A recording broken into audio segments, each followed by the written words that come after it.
Good evening. Welcome to Fireside, where we talk about the strange things that happen, not typically with the spiritualism, but just in general everyday life. And today, always, I guess you could say, together with me, joining me tonight is Matthew. Matthew, how are you doing?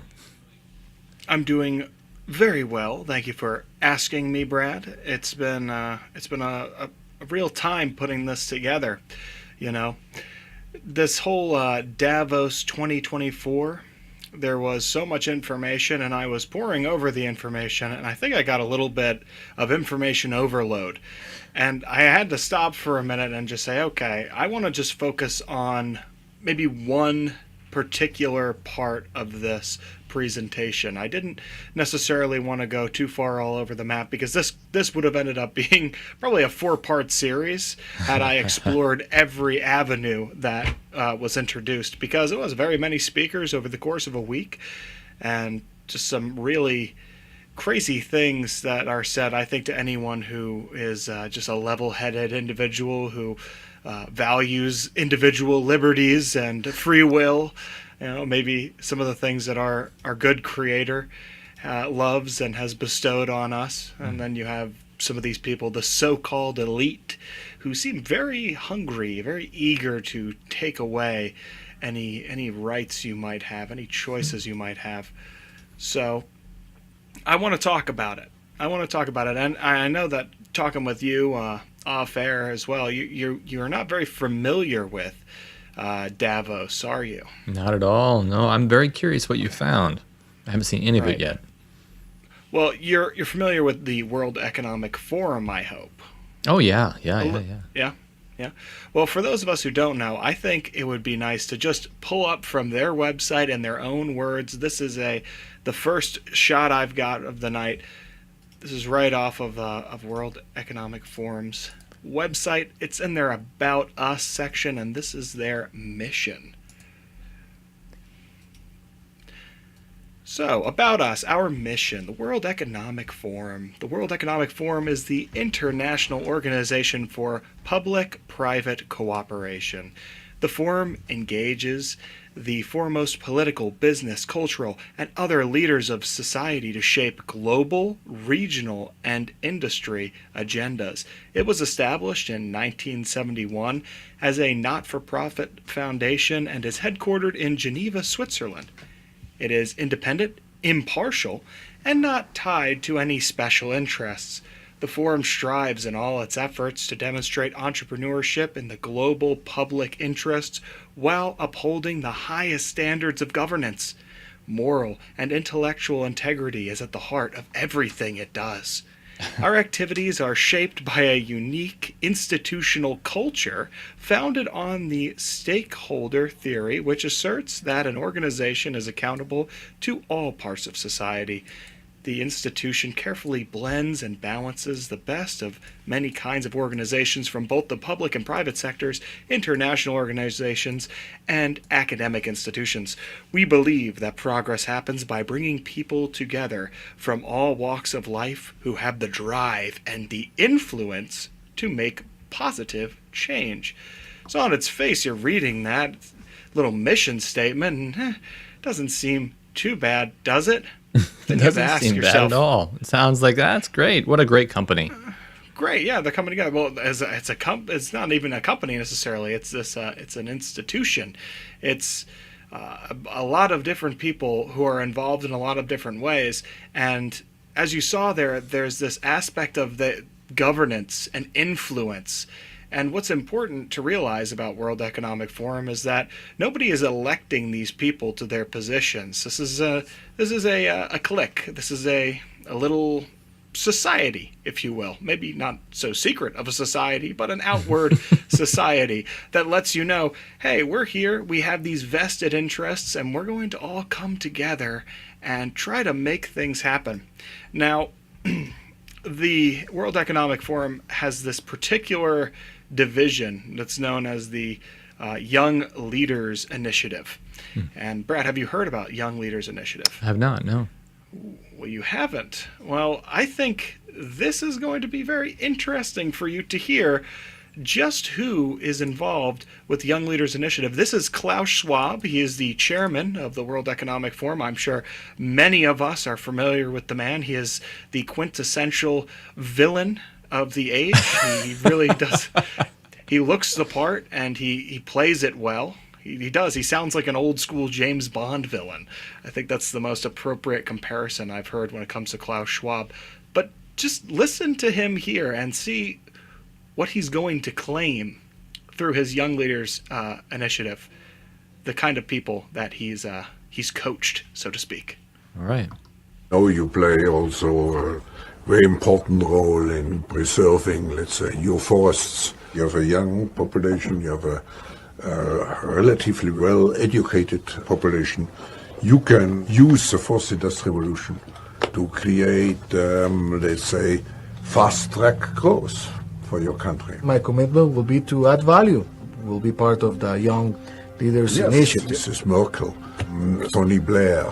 They were all, even President Putin.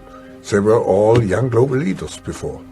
So if I take you, if I take Chancellor Kurz and the New Zealand Prime Minister, the three youngest leaders of governments are here.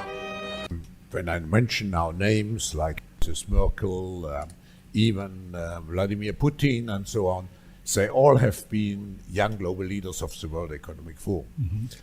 But what we are very proud of now, the young generation, like Prime Minister Trudeau, President of Argentina and so on, is that we penetrate the cabinets.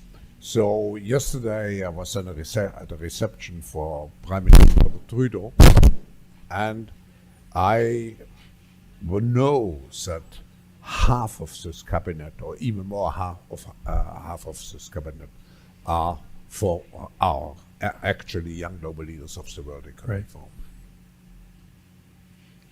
Okay, so he's saying, what I got from that was he's saying there's a lot of young global leaders that are now old or global leaders. What was the significance of that? I missed it. So the significance of that, Brad, is that he's saying that people who have been young global leaders are Angela Merkel, that is a former chancellor of Germany, Tony Blair, a former prime minister of Great Britain, and Vladimir Putin, he claims, is an alumni who is the president of Russia. He goes on in that second little audio clip talking about Justin Trudeau, prime minister of Canada, and how over half of his cabinet are from the Young Leaders Initiative. Oh, what this tells you. So go ahead. No. I didn't mean to step on you there, but I think I understand what this is going now. So this is like almost a little society that has grown up these leaders into a certain mindset. Is that what you're saying? They do. They have a certain mindset. There are certain values that are instilled in them, and those values are the values that the World Economic Forum propagates. What I find interesting is that if there's all of these different people all coming from the same place, then you see these world conflicts kind of come out and this rivalry between the nations, and almost makes you wonder how much of it is genuine and how much of it is artificial, especially if they're so well interconnected and have come from the same institutions of learning. Right? Yeah. Okay. All right. I'm following. Wow. Interesting. Little odd, isn't it? Yeah. Well, here I have from this is I went on to their website. If we'll take a look at this little picture that I have put together, these are some of the people, the young global leaders. So this is just at a glance. You can go if you want to their website yourself and look at alumni, active members, and you can just go ahead and take a look. This was just at a glance, but here we have some names, and I put these ones together specifically because I want to contrast and really show just how interconnected this is. You have Peter Thiel.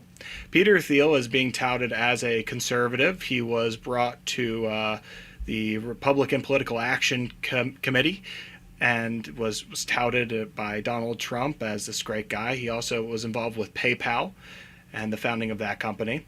Then you have Mark Zuckerberg, who is what people would consider much more of a liberal type of a person, but is very heavily invested in the tech industry and social media specifically.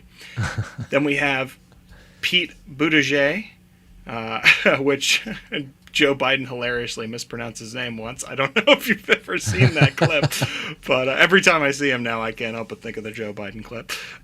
He is the current Department of Transportation Secretary.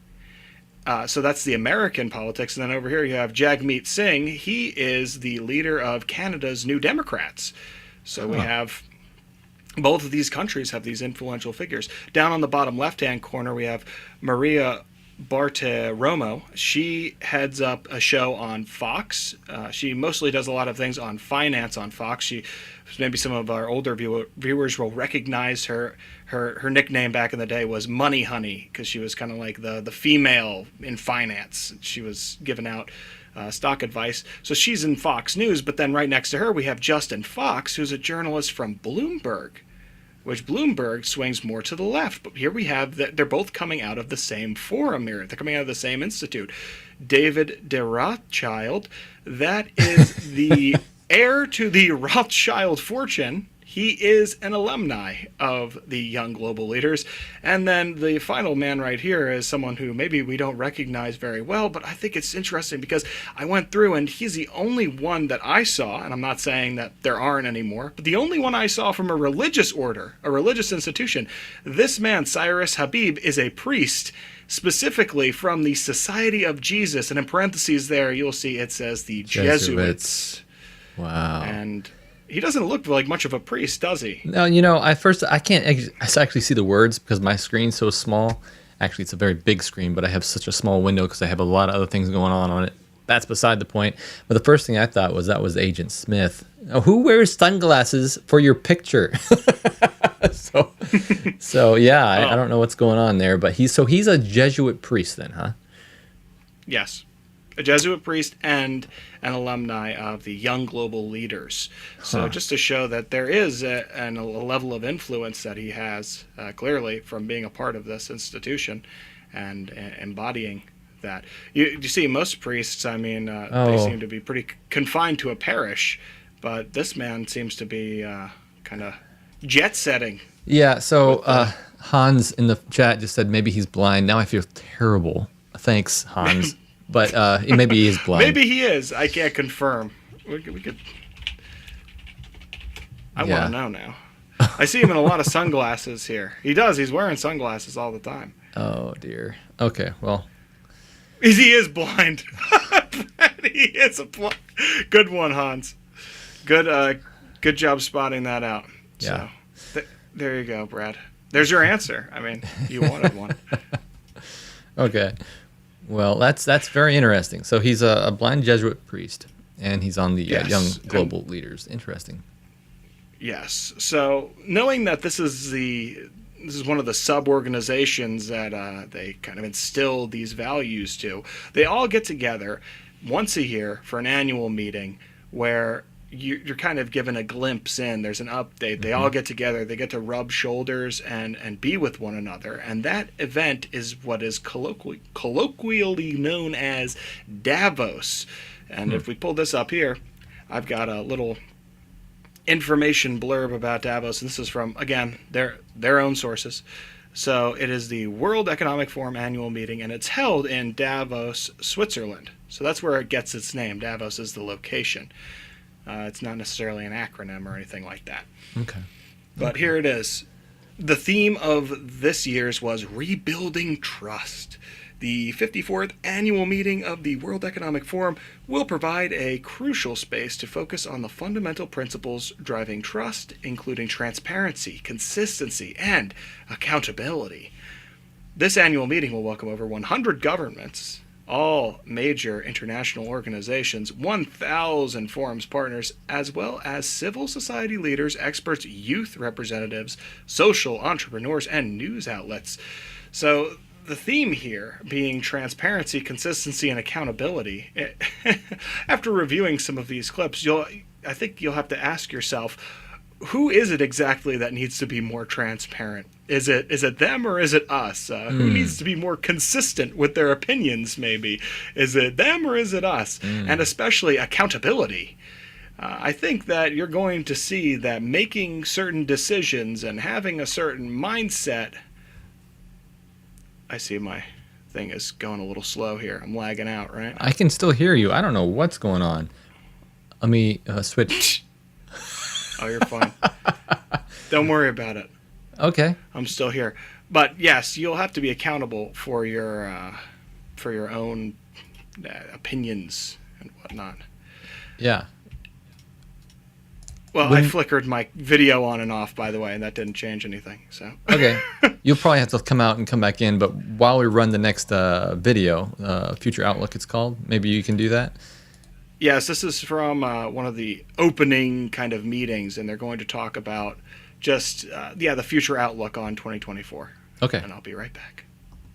First of all, thanks very much to our partners for the long-standing collaboration on this report. And it really is derived out of nearly 2 decades of very rich data and of serving people around the world. This year, we had nearly 1,500 experts from across business, government, civil society, academics, and others that responded to the questions. We also refreshed, to some extent, the list of risks this year so that it is more apt for what is happening and unfolding today. And I think you can really start to see that coming out in the various results. I think as we enter 2024, fairly pessimistic outlook. So in terms of the overall outlook for the next 2 years and the next 10 years, we see that there's a progressive worsening of that outlook. So for example, there's about half of the people that were surveyed felt that in the next 2 years, we're sort of on the precipice of fairly severe risks. And another 30% that felt that we were on the precipice of catastrophic risks potentially unfolding. And when you look at 10 years out, Wait, what? Let's scroll back there. I'm going to play that again. we're sort of on the precipice of worsening of that outlook. So for example, there's about half of the people that were surveyed felt that in the next 2 years, we're sort of on the precipice of fairly severe risks. And another 30% that felt that we were on the precipice of catastrophic risks potentially unfolding. And when you look at 10 years out, that 30% grows, that grows to nearly 60%. So 2/3 of the people are expecting that the outlook is incredibly negative in 10 years' time. And that is to some extent, not quite the full reverse, but quite different from last year, where in the longer term, there was still optimism, whereas this year, in the longer term, there is pessimism. Now that's interesting because I'm going to talk to the OBS logo here. I think I can still hear you. Can you still hear me? Yeah. It just might be streaming your OBS instead of your... I have no idea what happened. My camera just totally is not interfacing with the computer. We're just going to roll with it. I don't have time to troubleshoot live. So for our listening audience, nothing has changed for you. And for those who like to view, I'm so sorry to deprive you of my my presence, my on-camera presence. But we're gonna keep it rolling here. But yeah, you seem pretty. Your ears were perking up there. Yeah, that's interesting that I mean, it's just a survey, but you got to wonder, what really perked my ears up was why? Why do people think this? If it was positive for a little while and now it's negative, the only thing I can think of is people are being fed some negative information that's making them think the outlook is a lot negative than it is. And so that's my initial thought. What is your thought? Yes, I think that they could definitely be fed information. Sometimes I wonder the veracity of these polls as well. As we've seen before with different I suppose election polls, not to get political on anybody, but back in 2016, for example, the guy who won the election, he was polling probably 10 to 12 points behind the projected winner for a very long time. And if you went by the polls alone, there was absolutely no chance that Donald Trump was going to win the election, but Hillary Clinton was a shoo-in. And yeah, it was a big political upset and a big surprise. And people were saying, oh, how, the polls. Well, I think that when you take these polls you have to wonder, first of all, are the pollsters themselves, are they acting in good faith? Right.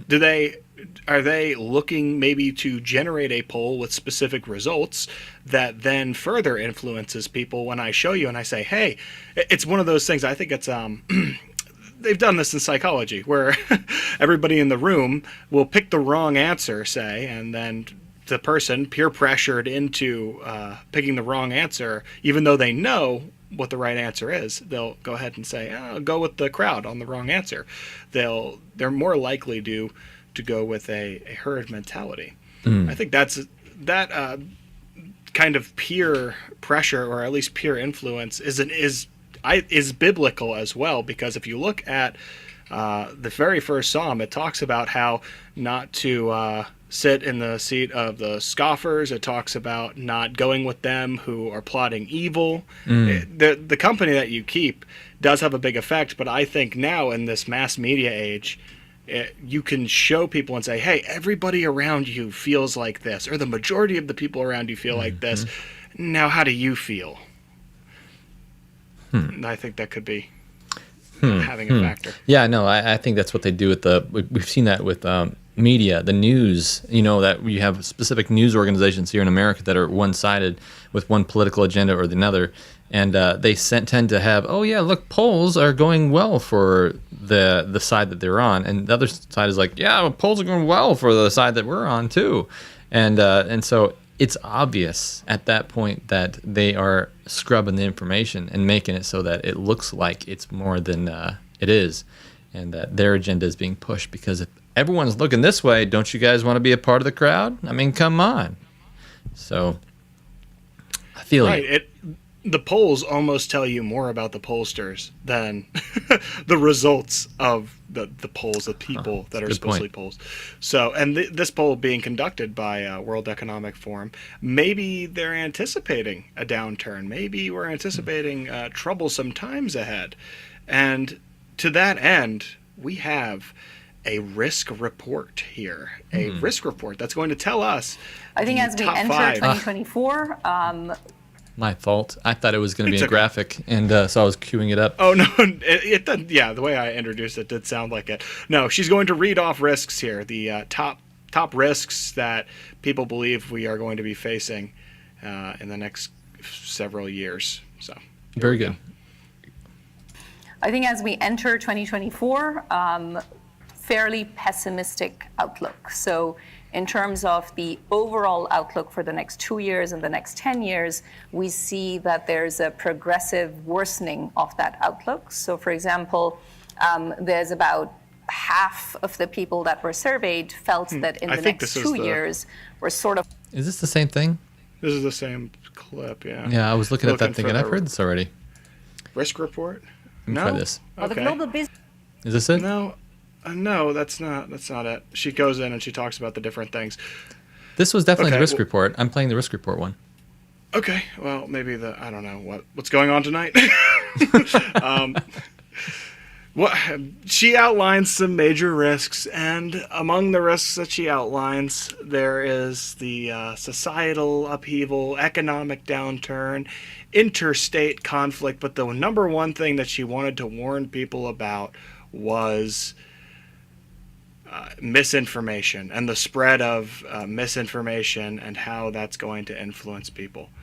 I'm not sure what happened there with the clips. Whatever. This is just it just is what it is. I don't know if it's might be the same clip somehow. Yeah. It's a little longer than the previous one, but yeah, cool. Okay. Yeah. Very good. Okay. Whatever. We'll go to. I have this. This is from the opening little speech, whatever, given by this woman who Klaus Schwab is sitting off to the side. So she's kind of introducing it, and you'll see here that she's going to talk about misinformation because that is a major topic. For the global business community, the top concern for the next 2 years is not conflict or climate. It is disinformation and misinformation. Oh. Followed closely by polarization within our societies. These risks are serious because they limit our ability to tackle the big global challenges we are facing. Changes in our climate. There we go. And our geopolitical climate. Shifts in our demography and in our technology. Spiraling regional conflicts and intensified geopolitical competition and their impacts on supply chains. The sobering reality is that we are once again competing more intensely across countries than we have in several decades. And this makes the theme of this year's Davos meeting even more relevant: rebuilding trust. This is a time to drive global collaboration more than ever before.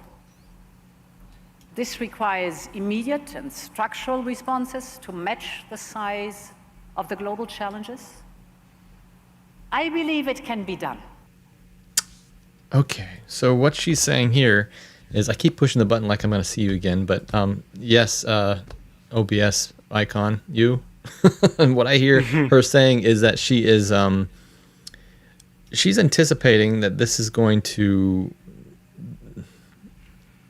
be a global issue that everyone has to be involved in. What did you get out of this? Yes, it's a global issue that everyone will be involved in, and specifically she said towards the end that it's going to take immediate structural change. There's a sense of urgency behind a lot of the things that they have to say. There's a lot of the world is going to end, essentially. That they know that the world is going to end, but they have this stipulation where it's like, we need to do this, we need to do X, Y, and Z, we need to be prepared. There's a lot of talk about being prepared, preparedness, especially in terms of this the misinformation scare.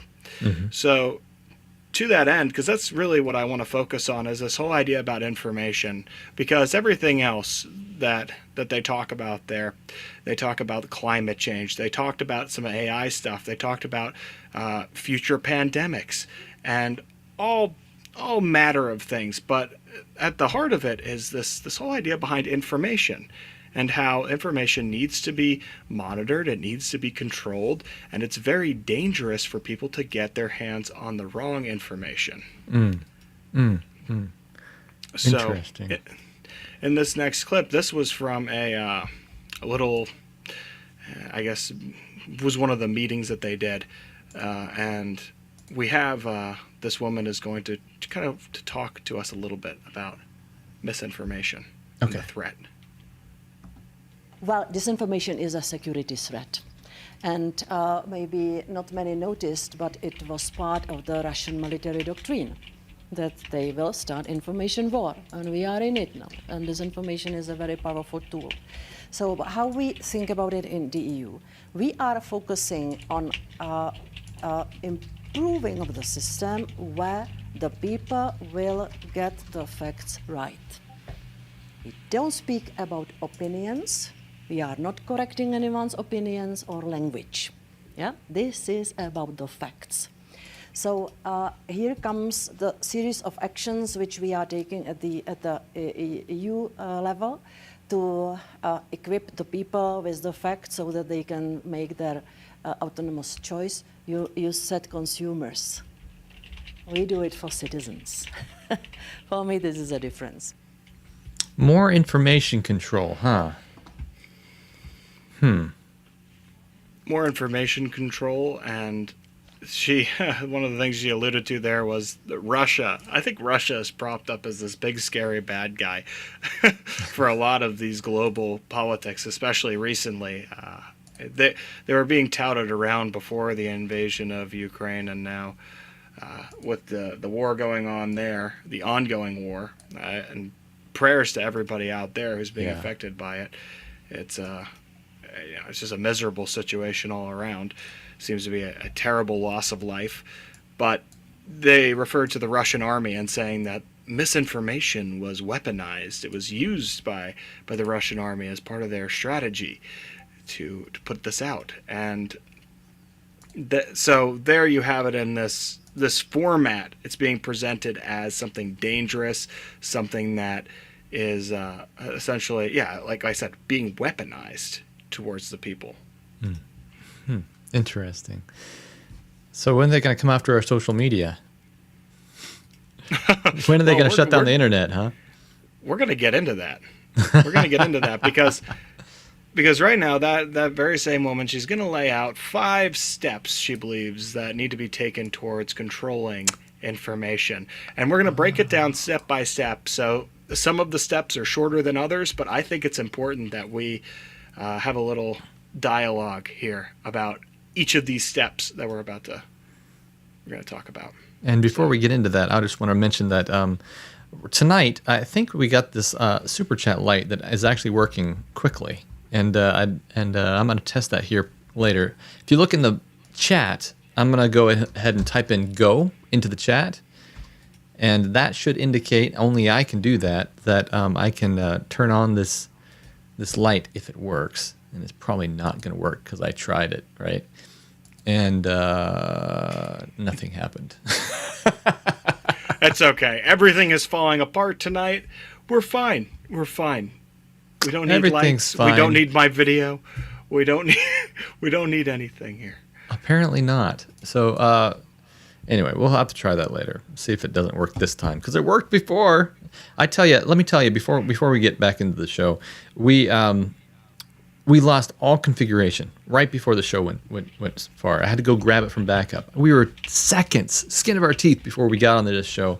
I had an update that the audio interface wanted to do to a complete update. Then it failed the update. And then I thought I was going to lose all the configuration on that too. And he got that back. Something about this program, I've had no other trouble, not as much trouble, getting this program going. So there's something tonight that I'm convinced doesn't want to be aired. So I'm curious what you got here, because this has absolutely been the malfunction night, at least of this year. So yes. Just prayers for us that we get this stuff worked out. Maybe not this broadcast, but next time. Yeah. We'll be all right. We'll be okay. I have faith in that. I do. So here is her proposed step 1 on the control of misinformation. There are 5 elements. First of all, we need to have strong professional media and safe place for journalists to do the job. We have Andrew Carina Galizia here, the son of the murdered journalist Daphne. Well, we adopted the laws, which I could call Daphne's laws, to protect the journalists better. We adopted the Media Freedom Act. I can speak about it later if you want. So strong media doing the job freely and with a full space.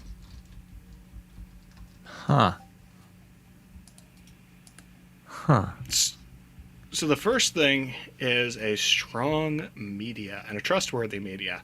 We've seen public trust in media just completely plummet. Yeah. People really they don't get their news from mainstream sources anymore. Mm-hmm.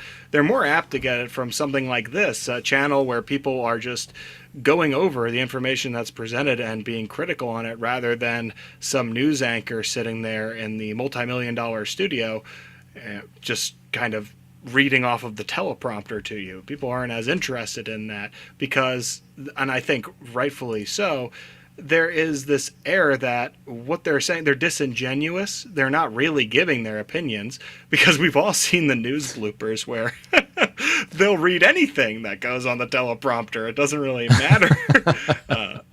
Typos or any type of random thing.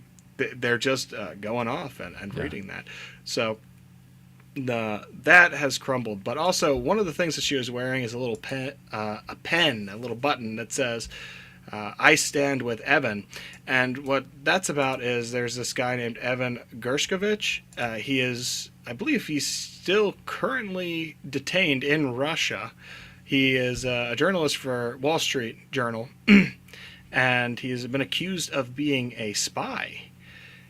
And he's currently being held over there. Now, I can't really speak to the Evan situation, and the veracity of whether or not he is a spy. But I do find it interesting that there are members of mainstream media who have some weird ties to intelligence agencies.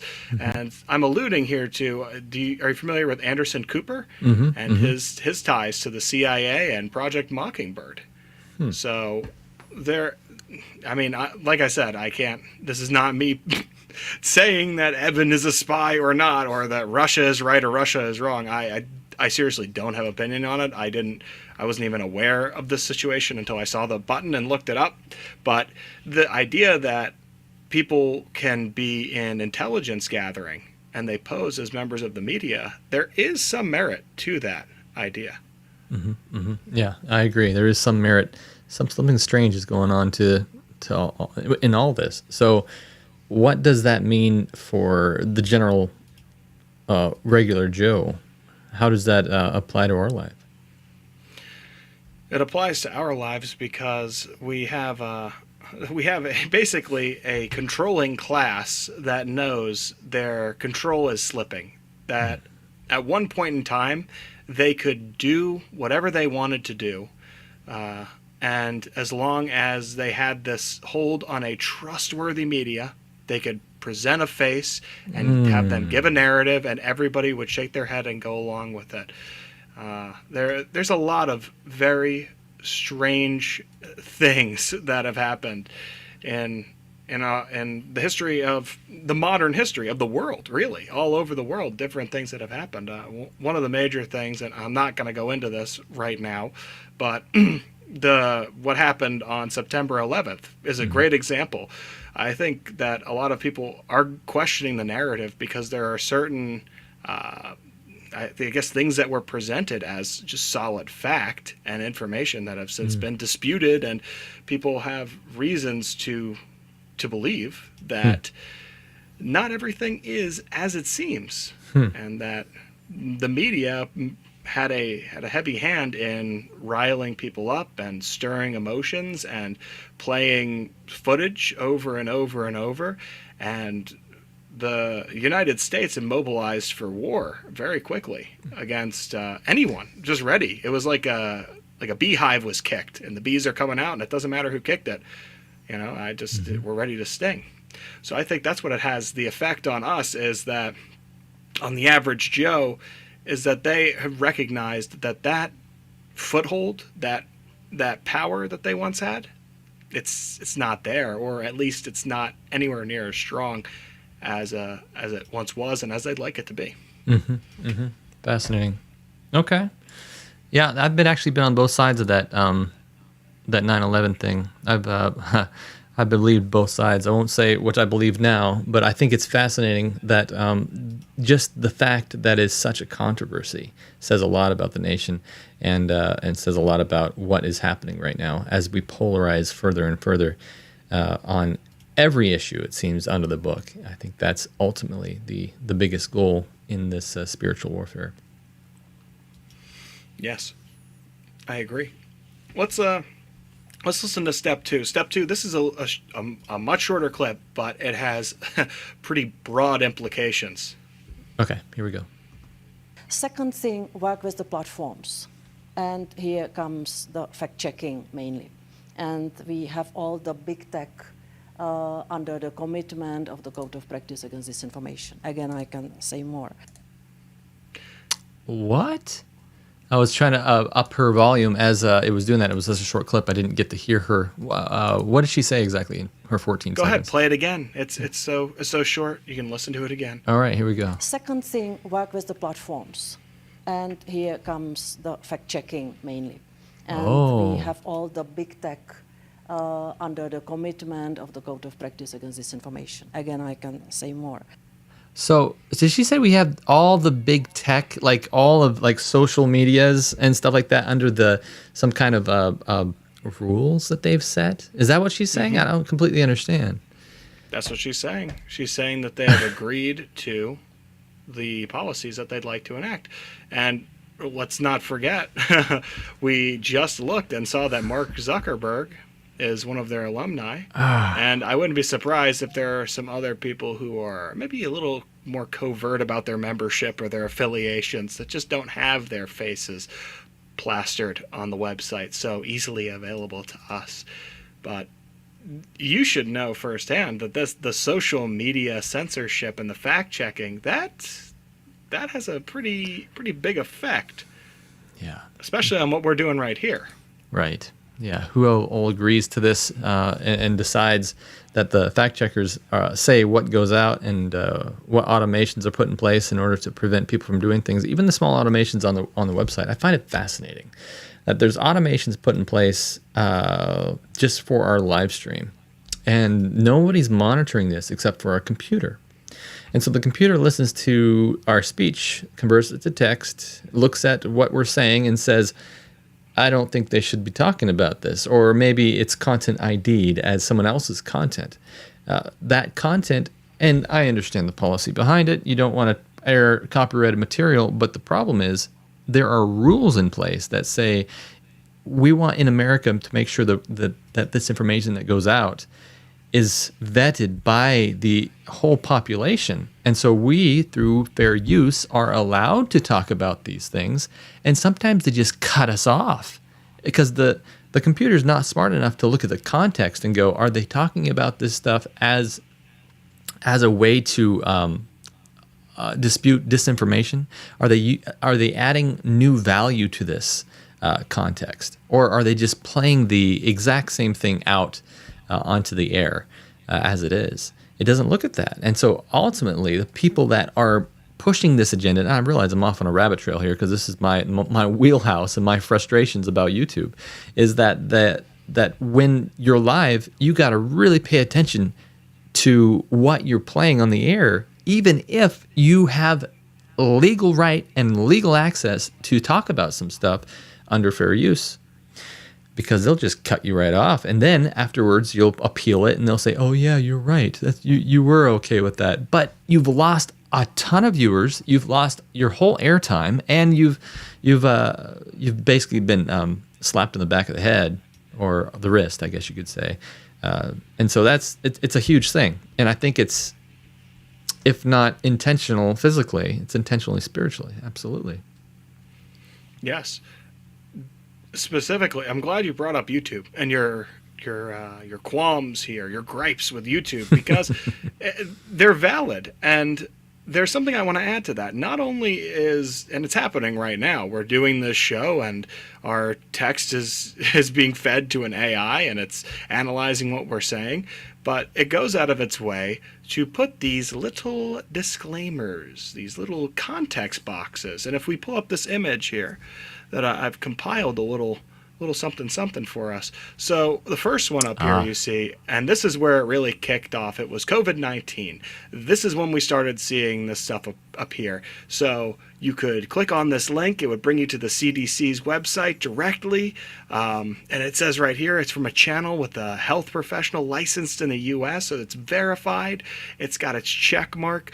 This is a trusted source. Whatever they're saying right here, you can trust them. And if you want to see more people that you can trust, just simply click the link.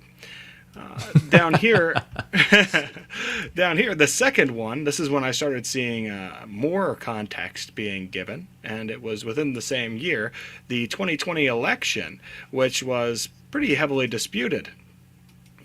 Here, there are still actually court cases ongoing about the legitimacy of that election and whether or not any frauds had taken place. But sure enough, if you look up any videos about election fraud on YouTube, you're going to see a little context bubble right here, and it's going to let you know that, right here, the Democrat Party's nominee, former Vice President Joe Biden, defeated incumbent President Donald Trump in the presidential election. Despite losing seats in the House of Representatives, they retained control of the Senate. So you go ahead and click there. And I find it odd that they're linking to Wikipedia as well. I was taught academically that Wikipedia was never a source to be trusted. But that's not the case. That YouTube uses Wikipedia articles to direct traffic to it. And then here's the kicker. This very last one has actually been appearing on videos on this channel. I don't know, let me know in the chat or in the comments below. Have you seen this warning? Because I have.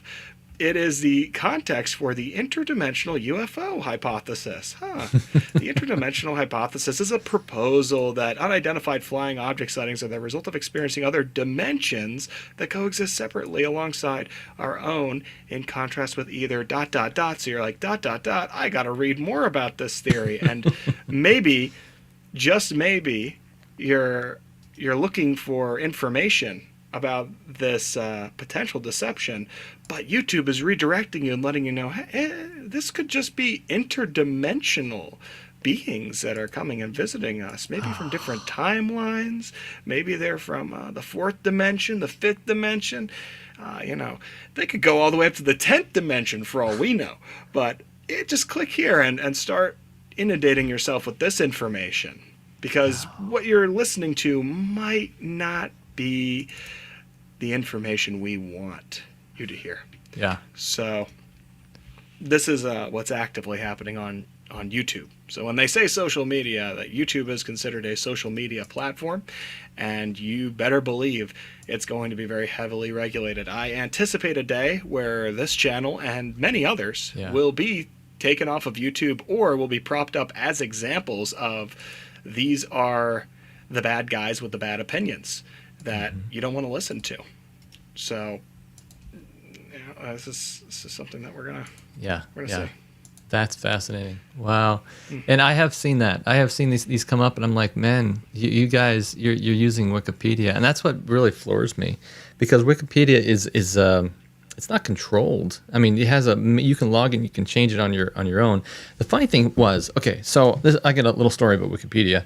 I used to be a part of a bigger ministry, a very, very large ministry in my church called Amazing Facts. And one of the leaders of that church is Doug Batchelor, one of the leaders, the president, the speaker. And so we noticed that they did have a Doug Batchelor Wikipedia page, had a lot of stuff on it. And so we went in there and we looked at it, and the organization itself, the one he's a part of, can't, by the laws of Wikipedia, if you're affiliated with the owner, you can't edit it. And so we were noticing that there was a lot of controversy happening with that Wikipedia page at the time, so much so that people would go in there, they would change it, and then someone else would go in there and change it. Then someone else would go change it back, and someone else would go change it back, and it went back and forth so much that it alerted the employees of Wikipedia themselves.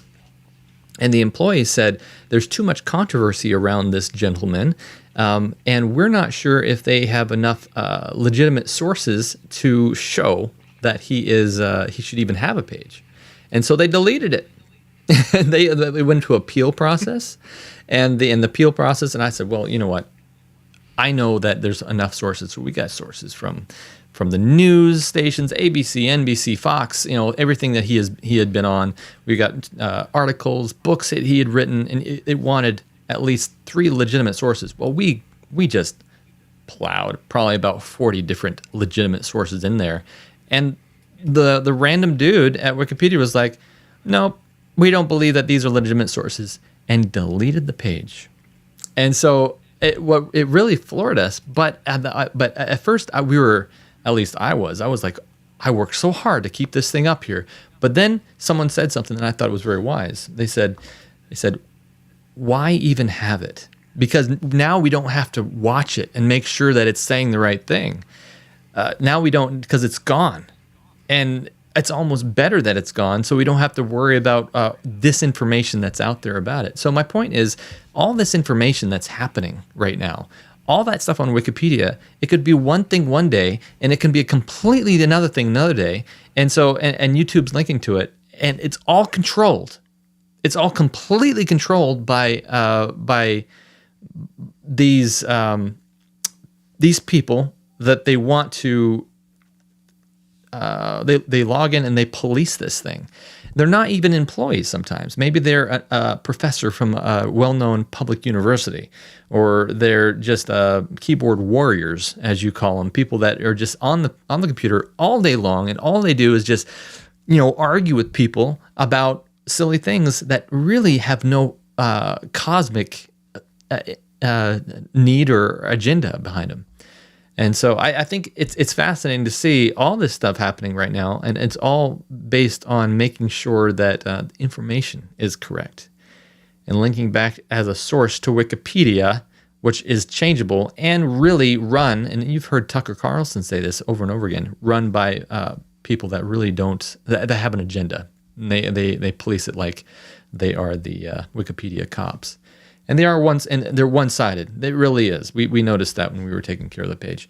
I hear that Matthew has disappeared, or his mic is off. I'm not sure which, but I don't hear any more static in my ear. And I'm a little concerned about that because I do see his logo, or his OBS logo there, but he's probably refreshing. I knew it! Oh, I got it to work. Wow. I was thinking that's what you were doing. I was messing around with the settings. I just finished filibustering and telling my story about taking care of the washed out or what? What's going on with my face? Everything's screwed up, folks. It's like my camera is just completely collapsing. I'm gonna turn off these lights because it's like I looked like a ghost for a second there. Yeah. All right. That's a little bit better. Who knows? All right. Whatever. I'm glad. Hello, everyone. Hi. Okay. Good stuff. All right. Long story short, I just finished talking about how I'm convinced, and I have legitimate proof, even screen copies, showing that this Wikipedia thing is one-sided, controlled by people that just want to police it with their agenda, and YouTube's linking to it. Right. Yes. Yeah. There's definitely agenda behind it. I noticed in the chat. Kevin says it will label Brad and Matt as UFO conspiracy theorists. We're already labeled as UFO conspiracy theorists. I guarantee there is some type of archive or whatever information, and it has labeled us as such. And that's fine, because I'm telling you, anybody who you're a regular in our chat, they might just have you labeled as well. So it's all right. We're all in this together, baby. Don't fret. Jesus is coming sooner than later, and we don't have to worry about this weird Big Brother technology surveillance state that we unfortunately do live in right now. But it's okay, because it comes to an end, and really, there's really nothing to be afraid of. I'm dead set on that. Okay, so we're going to go on to step 3 here. What could step 3 be in this equation?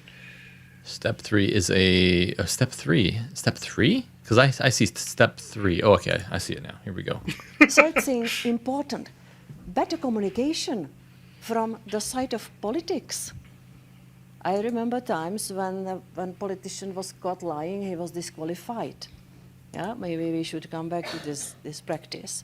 But also communication in the sense of pre-bunking. Disinformation is not so uneasy to predict. So we need trustworthy political leadership and pre-bunking as well. I think pre-bunking is hysterical, by the way. When I heard her say that the first time, I laughed because that was like a joke that I'd seen put around, because they were saying, people would just be like, no, that's not true, that's been debunked, and someone would come back with another comment like, no, you've been pre-bunked. And then someone else would come in and say, no, this information has been rebunked. It's just like it's like a joke, like a meme people do with each other. And to hear her say we need to be pre-bunking and to be serious about it, it's just ridiculous. Hey, it worked. It just worked. For the first time. For the first time, I just want to say I've been working on this program for a long time. I'm so glad it's finally working. Mary Atkin, thank you so much for your super chat. This thing, that's what we're talking about right now, is that this thing went off as soon as you sent the super chat, and we've been working on trying to get that working for a while now. What she said was, great. What an honor it is to be chosen by God in this hour of darkness, to be his church militant, very soon to be his church triumphant. smash that like button and share. Yeah, smash that like button and share. And also hit the subscribe button, because we talk about this stuff every Thursday, and we talk about what's relevant to you and the most important stuff that's on the channel. So, and if you think that this is, if your mouth is watering for more, you can join us on Patreon and join our Discord group. You can do that at patreon.com/strangenormal. Very good, Matthew. Yes. So, to the end about trustworthy leadership, isn't that what is being awaited by the world? The religious, a lot of the religious world is waiting on it. A lot of the occultic world is waiting on it. I think the secular world is also waiting on a leader, somebody that they can place the government upon their shoulders, and they can have this righteous judgment. And what they're pining after, little do they know, is God. They want God in control, but they don't want a specific God. They don't want the creator God, the true creator God. They want a God that's going to come in and is going to tickle the itching ears and is going to usher in a new age spiritualism that puts man in the position of God and says, you are divine. That says, you will not die. That you know right and wrong. That you know right and wrong. You know misinformation and true information. It's that old lie. I think the trustworthy political leader that they're waiting on happens to be Satan himself. I think he is all too excited to ascend his little earthly throne here and reign for a period of time with the kings of the earth. Fascinating. Is that the next clip, Satan ascending? No, that was me talking about the political. That was me talking about step 3. How I think that step 3 is tied into the ascension of that power. But this is now step 4 that we have here. Step 4. Let's find out what it is. The fourth thing, awareness raising, lowering of the absorption capacity in the society to believe the lies. Wait. I don't know what she just said. What did she say? I can't understand her accent. Wait, say it again. The fourth thing, awareness raising. The fourth thing. The fourth thing, awareness raising. Okay, the fourth thing. Lowering of the absorption capacity in the society to believe the lies. This is long distance run, but we have to do it. Okay, so lowering the acceptable lies in society. People are accepting these lies, but which we know is going to end up being the truth someday. And so she wants to lower the available acceptance of these, essentially the truths that people are going to find. Yes, when I look at this stuff, I think about it, it's all inverted, really, because when they're talking about virtues and their goodness and their moral codes, they have shown time and time again that it runs totally counter to what God has intended for us as a moral code and for our virtues. So when she says that we need to limit people's ability to absorb the misinformation, she's talking about how there are too many people who get on the train and they take in the information, and somehow we need to stop that. We need to stop them from accepting this misinformation coming in. It's almost a matter of compliance, I think.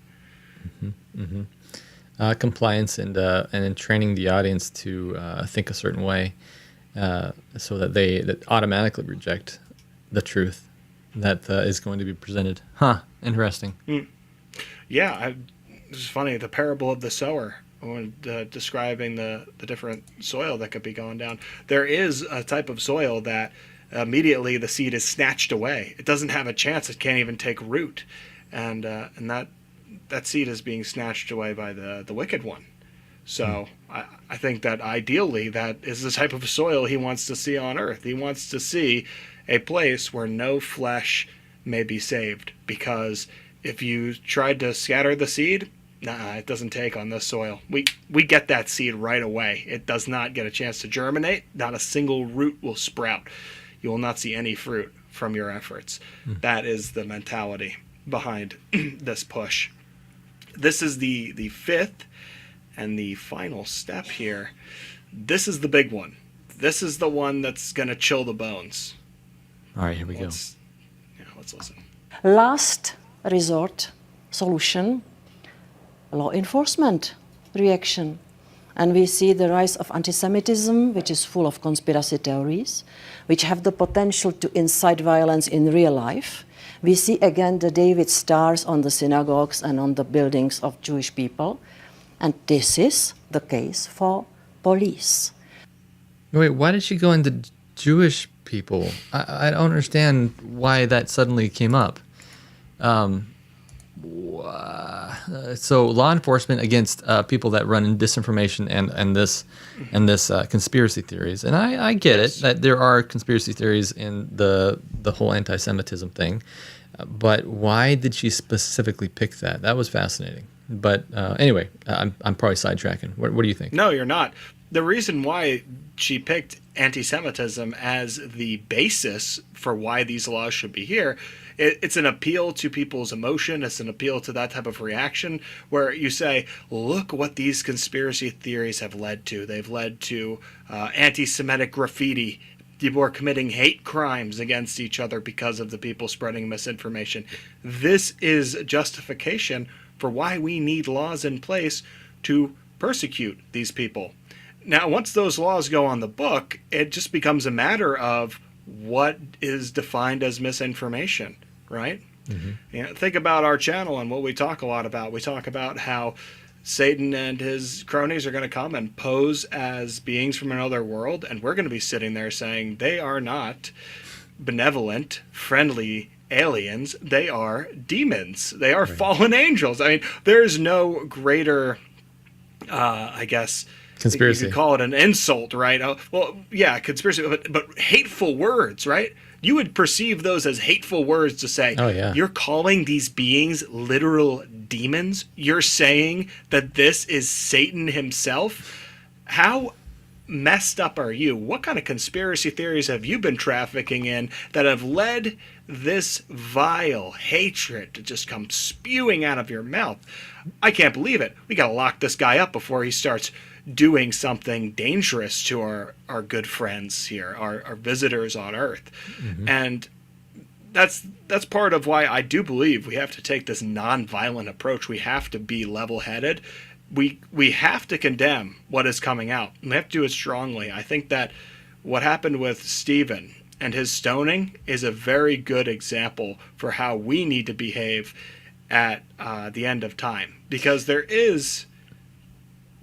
No, I'm not going to step in you. Go for it. It's a parallel. If we look in the Bible, there are a lot of things that are parallel to just what is happening. It's like the flood. And Jesus said it'll be like in the times of Noah. So we just go, okay, that makes sense. I'm going to look back, look at the story of Noah, study it, and then apply it to the times of the end. It's going to be like Sodom and Gomorrah. Okay, I'm going to look at that, apply it to the times, and I'll know. You look at what happened with Stephen. So there was a period where, and this is, maybe you have different views here, Brad, or even people who are listening, I don't know. But the way that I see it is there was a period of essentially a probation given to the Jewish nation. Mm-hmm.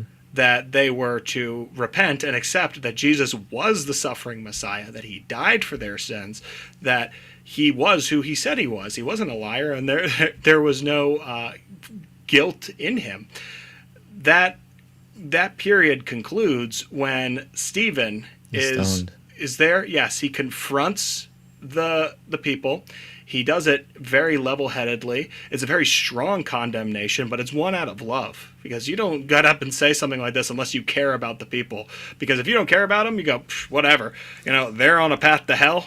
I'm going to let them walk it. It's not my job to get up and start yelling. But no, he gets up there and he tells them what's what, and they drag him out and they kill him for it. Mm-hmm. And it's at that moment that when he is killed, their house is left desolate to them. Mm-hmm.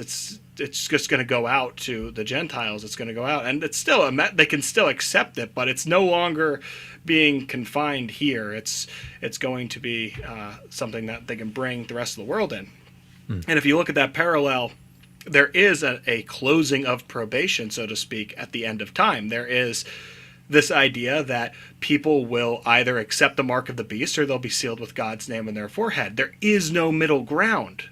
There is no longer a debate. There isn't an opportunity for someone to say, I just don't know really anymore.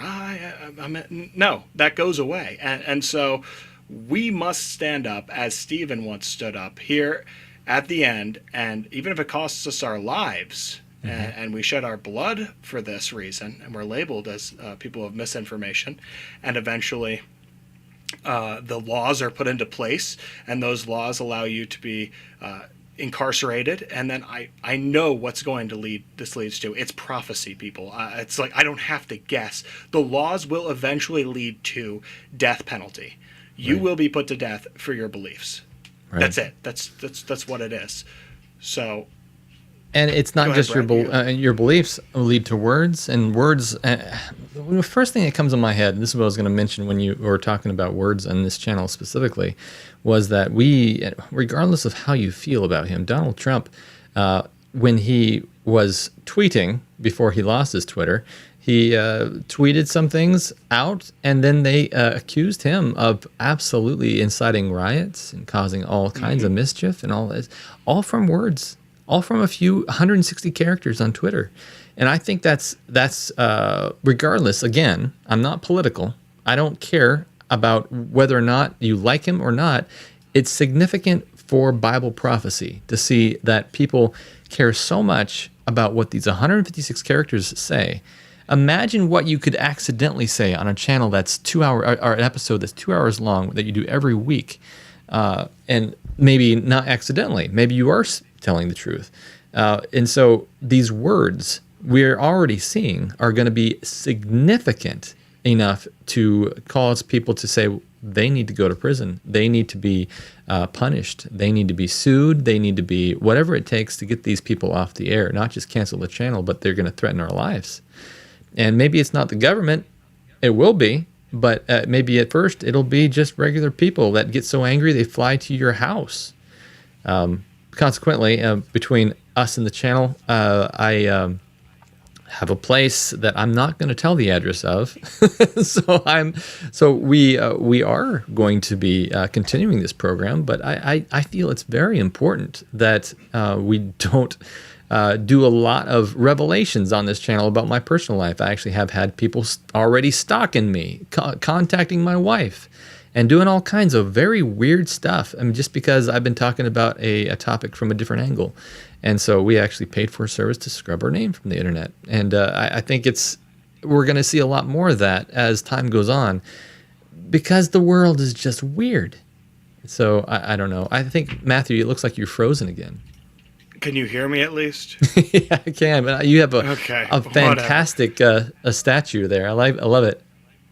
Okay, well, we'll leave that then, right? That'll be my face for the rest of the broadcast. Yeah. I'm done messing with it, man. I can't stress out about this anymore. Yeah, don't worry about it. Yeah. Okay. So, I'm sorry. I'm looking up a little piece of scripture. That's do it. Yes. It's Matthew 10:28, and this is a classic thing that I think we should all make sure that we remember this one. And fear not them which kill the body, but are not able to kill the soul, but rather fear him which is able to destroy both soul and body in hell. We're talking about a heavy, heavy subject here. We're talking about being martyred for your faith in the modern age, in what people consider first world countries. Now, people are still being martyred, make no mistake. In third world countries around the world, I'm sure even the second world countries as well. But people just don't expect that to happen in the United States of America, in Great Britain, Canada, France, Germany, Japan, you name it. Any country that is considered developed is considered, oh, we're so far advanced. No, you are going to see that shedding of blood, but it is okay, because Jesus has made this wonderful provision for us and has told us not to worry about it, not to have fear for those people. As a matter of fact, he goes another step further. He says, don't fear them who can kill the body. Give fear to God Have respect towards God. The worry you're having about getting on these people's bad side, that they're going to do something bad to you, you should have that worry about God. You don't want to be on God's bad side, do you? Right. I mean, this is someone who actually loves you and doesn't want you to suffer and be condemned to death, whereas these people are looking for a reason to put you to death. So there's a big difference there. Yeah, I think we do need to give it up. Give it up to God and just stay positive in this. Really build your house upon the rock, because things are gonna just get darker and darker, unfortunately. Absolutely. But they say things are the darkest before the dawn, and I agree with that sentiment. When applied properly to the second coming of Jesus Christ, not necessarily any other vain hope that humanity has, but there is hope in what Jesus is going to do for us. So here is another interesting nugget, and I think it does pertain to the people who will be considered the remnant, because here we're going to listen to, this is another topic entirely, but it talks about legality and laws that need to be brought against protecting the environment. And it's really weird what we need to protect the environment from. Let's watch this clip. Ecocide as a word is becoming better known around the world, and the concept is generally mass damage and destruction of nature. But legally speaking, what our organisation and other collaborators aim to do is to have this recognised legally as a serious crime.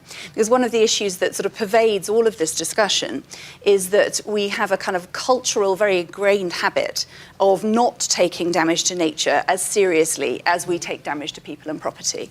And that, I mean, if you're campaigning for human rights, at least mass murder, torture, all of these things are serious crimes. But there's no equivalent in the environmental space. Unlike an international crime like genocide that involves a specific intent, with ecocide, what we see is actually what people are trying to do, what businesses are trying to do, is make money, is farm, is fish, is do all of these things that are producing energy and so on as well. But what's missing is the awareness and the conscience around the side effects, around the collateral damage that happens with that. Okay, so we got more environmental propaganda. Interesting, because we know that the Bible talks about how there will be the earth waxing old like a garment, and tremendous upheaval in natural and man-made disasters. So I think it's interesting that not only just the Bible talks about that, but the atheistic / economic forums are talking about this from a completely different aspect, which is environmental change. It's not only environmental change, Brad. She specifically mentioned one of the things that is contributing to ecocide is farming. And I missed that. Okay. Yeah. And one of the goals that I have, at least, is to be more self-sufficient by producing food for myself and my family through gardening and very small-scale farming. Now, she's saying that this can lead to really disastrous effects on the ecosystem. It is going to become regulated. It is going to be something where you are not allowed to have a garden. You can't grow food. You don't know how to grow food properly. You're going to grow food in a way that damages the environment. And not only that, you're going to grow food that's bad for you. You need to eat what we give you. There needs to be more regulation on what you consume.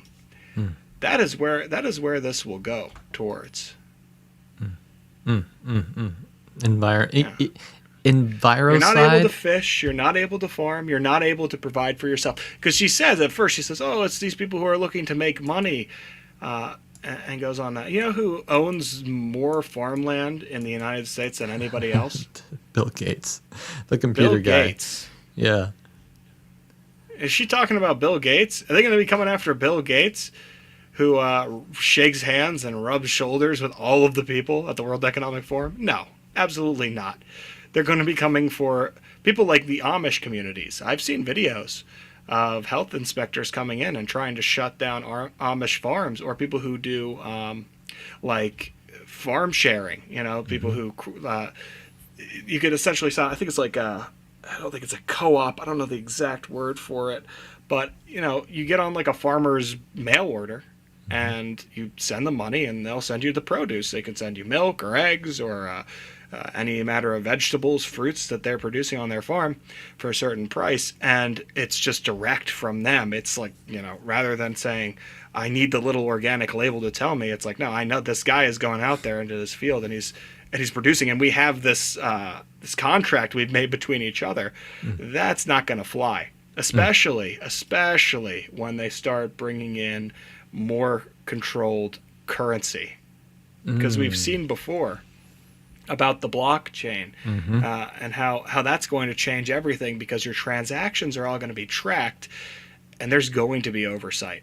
Programmable. There's going to be, yes. They're going to be able to say, nah, this transaction does not go through. This is not allowed. And, you know, it might even be illegal for you trying to do something like that. And your money has an expiration date. If you don't use it by a certain time, well, then you don't get to keep it. Yeah. Exactly. Money that has an expiration date, so that you can't accumulate wealth. You can't save money to get assets or anything like that. No, you're getting monopoly money, an allowance of it, and it's got to be spent before a certain point in time. And that's it. That's something. Yeah. We saw that last year. I think in the Economic Forum last year they brought that out. Yep. It all builds on each other. Like I said, you got to pay very close attention to what these people are talking about, because it's never what it seems.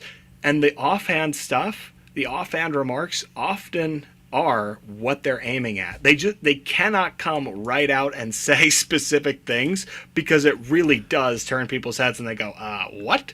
You're telling me I can't garden? That's weird. No, instead they're going to present it as this thing. It's going to be an ecocide thing. They're not going to come out. Yeah, they're not going to come out and say, you can't have an opinion on God and the Bible, and you can't have discernment and say that this is an evil spirit. No, they're going to say, have you seen the anti-Semitism that's been going on? Isn't that awful? There should really be a law against this. Yeah, no, they're so tricky with how they're operating, and that's Satan's MO. He can't operate in the light, because I believe so many people would see him as he is and reject him out of hand. But, you know, it's an indoctrination process. It's right. People have to be led into this mentality to rebel against God. So, speaking of not being able to say certain things, every once in a while, there's just this hilarious moment, really, where they say the quiet part out loud, or the part that everybody's thinking, and they just end up saying it, and you go, wait, what? They actually said it? So this is the exception to that rule, funny enough, that I was just talking about, where they don't always say what they want to say. Check out this clip, man. This is wild. That order seems to not be the order anymore. We are on the way to a new order, so we are between orders. Do you agree with that, or are there ways of what are we able to keep on the positive side from the old order to bring into a new world order, and how can we avoid that new world order becomes like a jungle growing back, and we rather have an order based on international law and the principles that have brought us prosperity and freedom for decades?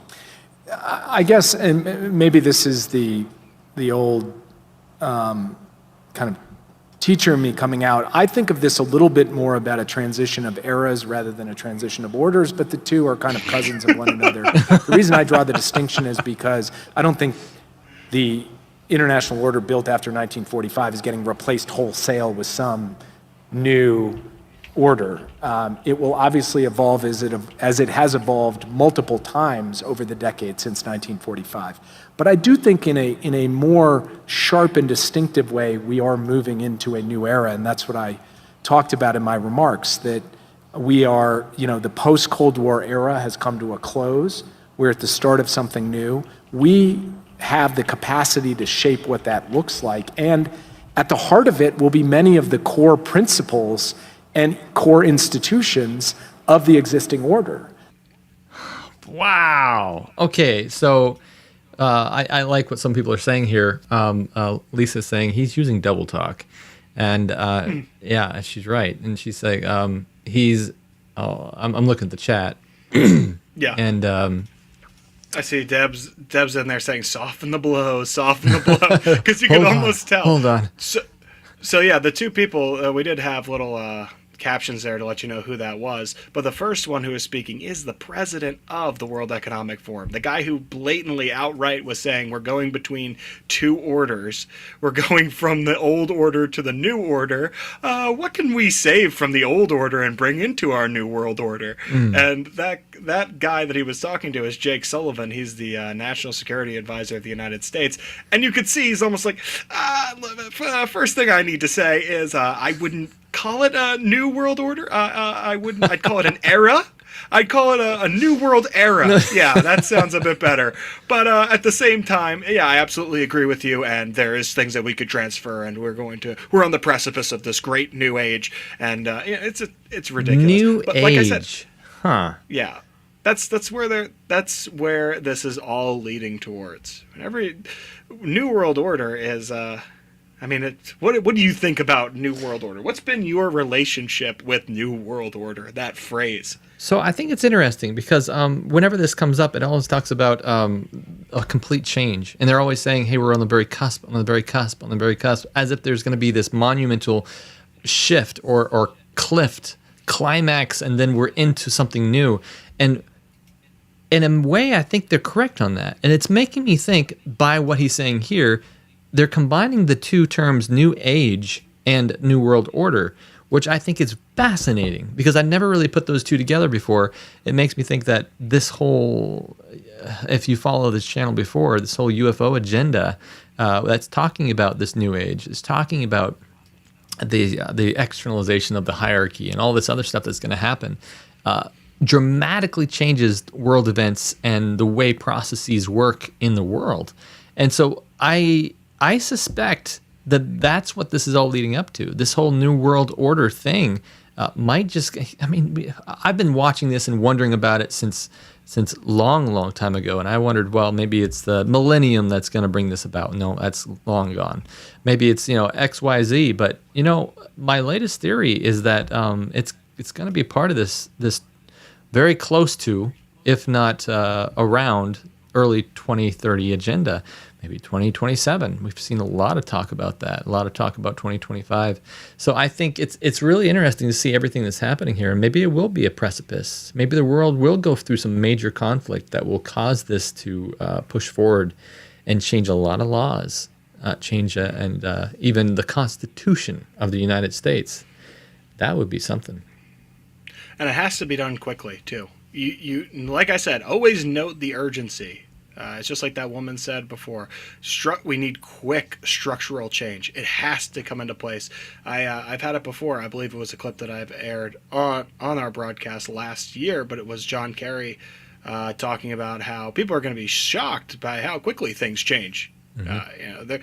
You'll be really surprised how things go from how they are right now into how they're going to be, because that's the name of the game. It's got to be, and that all has to happen through pressure. It has to happen through fear and people having, just being basically herded into this new world order. That's what it is. But what are we doing here? Talking about new world order, new world order? Are we crazy or what, people? I want to know. Do you guys think we're crazy? You pull up this last thing I got for us. I think definitely Wikipedia is going to call us crazy. That's for sure. Oh, how did you know? Because this is on the very video that I had just showed you, the very clip, and YouTube was nice enough to let you know that the New World Order is a conspiracy theory that hypothesizes a secretly emerging totalitarian world government. Oh, Nothing silly. to see here. Nothing to see here, folks. Yeah, you're just a silly. It's a conspiracy theory. It's a hypothesis. And it's a secretly emerging. Well, that's the one thing they have wrong. It's not secretly emerging. It's happening in plain sight. Yeah. Look at this broadcast. You can see that these people have an agenda that they are pushing. They have goals that they want to meet, and they are going full steam ahead. And it's not just a couple of people you haven't heard of. Like I was showing you, this includes world leaders, influencers, people in business and technology, anybody, you name it. They're on board for this, and that is really, for me, this is what it means when somebody makes himself an enemy of God, when they are they're selling out, so to speak. It's coming on board with this. It's knowing what you're doing, that you are going to screw over the vast majority of humanity to push this agenda of control. And I do think that there's going to be some plot twists along the way. I don't think it's going to pan out exactly the way they hope it is. In the end, it definitely will not. But I think that Satan has something else in store. I think he's keeping secrets from his own people. I think that he is setting up these people as the boogeyman. He is setting them up to be Antichrist. And I think he is going to come in, and I think he will end up toppling them. And I think there's going to be a period of forgiveness. I think that, because that's the message of Jesus is forgive one another. So he's going to come in and say, hey, we got to forgive these people. You know, they were scared. They saw all these threats. They didn't want the world to end. They were just doing the best they could. But I've stopped them. I put an end to Antichrist, and now it's time for us to move into the millennium of peace. We're going into that we're in the new age now. And the occultists will celebrate. They'll say, this is the dawning of the age of Aquarius. And the people will rejoice and say, we're entering the new world order. It just looks different than we thought it would. And the rest of us are going to be sitting here saying, no, no, no. And the only hope that we are going to have is that Jesus is coming very, very soon.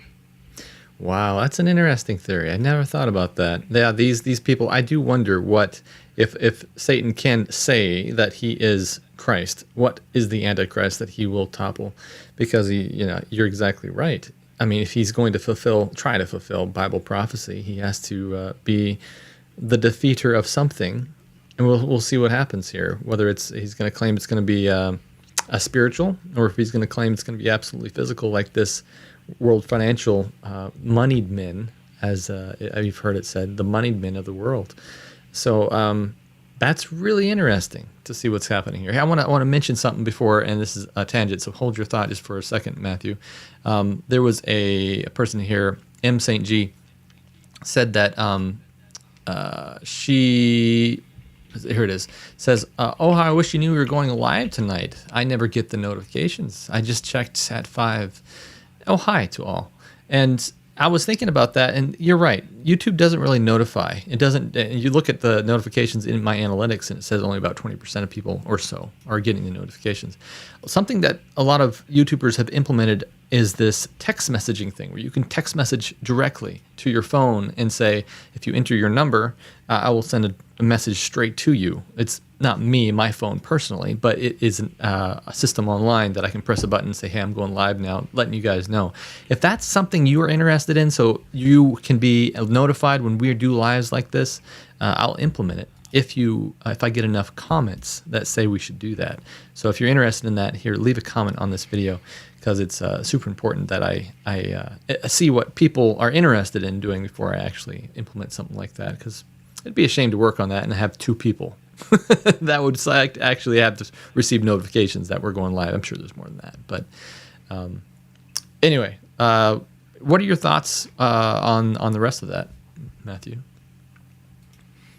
On the rest of well, what exactly, Brad? I thought maybe you had some extra stuff. I totally sidetracked you. That's me putting you on the spot. No. Totally my fault. Don't worry. But No, I've said my piece. I've presented my information here. I Very hope good. that everybody's enjoyed it. That's where I think it's going to go. We're of course going to keep a close eye on this. Any other developments? There's a couple of things. It happens annually. Like we had seen the COP28. That's another thing. The coalition of parties happened, and that's Yeah. more climate based. This specifically, Davos is always gathering leadership and steering. It's very in your face as far yeah, as it is. Wow. So, There's always something very interesting that comes out of WEF, the World Economic Forum, because these are all the money men of the world. And I think they will cause, at one time, before we are even in the grave, we're going to see that there's going to be civil war because of these money men. That's what I believe. It's going to be absolute chaos. And if these people who control the markets cause starvation and all kinds of upsetting of the economy, we're going to see some major changes happen. And I think we're gonna be pretty surprised at what happens. Unless you have a comment, I want to go to the chat and see exactly what people are going and talking about in here, because we get lots of things that are happening in the chat. And right now we get 150 people watching. I want to talk with the chat. It looks like people are mostly talking about some of your phone proposition. Oh, good. Yeah. Here. So that'll be cool. Let's see. Mackany here says, when is that AI documentary coming out, Matt? I'm anticipating that it will be in late February. So within the next month. Hopefully that'll be done. It is the first project that I've done where it's kind of large scale AI researching, doing putting it all together. But yeah, it's the mini documentary. Hoping that'll be out next month. And if anything changes in that, you will all be notified in advance. But I'm working on it. I'm chipping away at it. It's kind of a solo project, so best I can with whatever time I have on my hands. But thank you for the interest, because I really am excited to do that project. Yeah, it's going to be very, very interesting to see what you come out with. I mean, everything that's going on right now is really fascinating, especially with the AI stuff. And I didn't realize it, but ChatGPT is more than just a chat program. I ended up just the other day paying for their monthly service, because they offer all kinds of stuff, things that write your scripts for you, things that write your documents for you. They read, Excel spreadsheets for you and put things into place. They can be your own secretary, and they now integrate with DALL-E. DALL-E's part of their thing you pay for, and they can make images for you. And so all this stuff is pretty remarkable, and they have a list and list and list of different things that it does. And so I'm going through all that right now and just realizing that all this automation is fantastic and absolutely terrifying at the same time. So it's interesting what's coming up and what you're going to come up with in that documentary, Matthew. Yeah, it's going to be good. I just want it to be something that people can watch and then share with other people who maybe haven't considered some of the ramifications of AI and the potential demonic nature that could be introduced through it. I'm not like a Luddite necessarily. I don't think that we need to throw out all of AI. I've done doing the research is interesting, because I'm figuring out, okay, how does this stuff actually work, and when does it start getting a little weird? When does it go into some areas where, because there is, at a certain point, yes, it makes sense, and there are, and this is some of the earlier iterations of ChatGPT, for example, using that as a model specifically. But you look at ChatGPT 1, it was just trained off of, I think it was 50 gigabytes worth of books. That's it. It was just literature. And then ChatGPT 2 started, and they plugged it into the internet. And ChatGPT 2 was actually the most volatile model, so they say, that was put out because it was getting all sorts of weird information. Like if you asked ChatGPT at a certain time how to make like homemade improvised explosive devices, it would tell you. How do I hotwire a car? ChatGPT would give you a full list of instructions on how to do it, how to commit various crimes, because it was just hooked up to the internet and it was able to find the data and give it to you. And the whole idea behind it was it's just a positive feedback loop. What AI is looking to do is to satisfy. It wants you to say, great, this is exactly what I was looking for. And then it works off of like kind of a point system. At least I'm talking about the earlier AI. And this is not even, when I say earlier AI, we're talking just like 10 years ago. The stuff that we're working with now is really bizarre. It's like, it's it's thinking in a lot of ways. It's doing some thinking, and it's not as easy to follow and just say, oh, it's a logical progression of how it gets to here. No, it's kind of it's becoming autonomous, right? You've heard about the AGI, and I think that there's a good possibility that that'll be tied in with the near future. But yeah, I haven't been doing any AI talks on the show, which I miss talking about AI because I know that our audience likes it. But I'm waiting to just release the documentary so that it's all just good information for you guys. It's not like stuff that I've just heard before and it's cobbled together from the live shows. It's just I want it to be like a standalone feature. So absolutely, absolutely. But, wow. Yeah, AI is it's super interesting though. Really, really is. Area of technology, and I'm glad that we are able to utilize it for good purposes. You know, getting doing things that would take us a lot more man hours, a lot more people. Honestly, I think we would need, because some of the stuff that the AI is capable of doing, you'd need a whole nother person dedicated to it, right. Essentially as their job, their part-time job, or even full-time in some aspects to make this stuff for you. But that's what we have a big benefit for. Anyway, that being said, yeah, no, it's fascinating to see everything that's coming together right now. I just want to read some of the chat real quick. The just reading up. People are having a conversation about AI. Aussies saw a fern UFO before everyone else. There's a lot of fern UFOs that are coming out right now. And it's hard to make sure that they are. I'm sure this, to anyone that doesn't watch the channel, they're like, "What are you pivoting to UFOs for?" We do a Sunday night show talking about the spiritualism that's appearing, and there's a lot of UFOs that look like these strange. I call them ferns. They call them jellyfish on the anywhere else, but these ferns that are just going around and floating around in midair.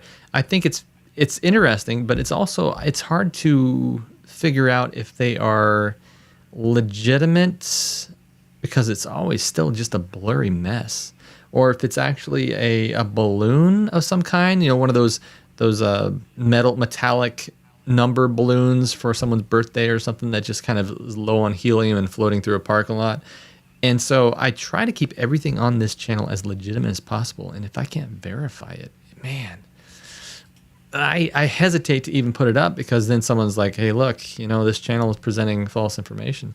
And so I try to make sure it's as legitimate as possible, but it's very difficult sometimes to know. And we might just one night just say, hey, this is all the strange stuff that's happening right now. We can't verify this, but maybe you would like to see all these different videos that are actually happening out there.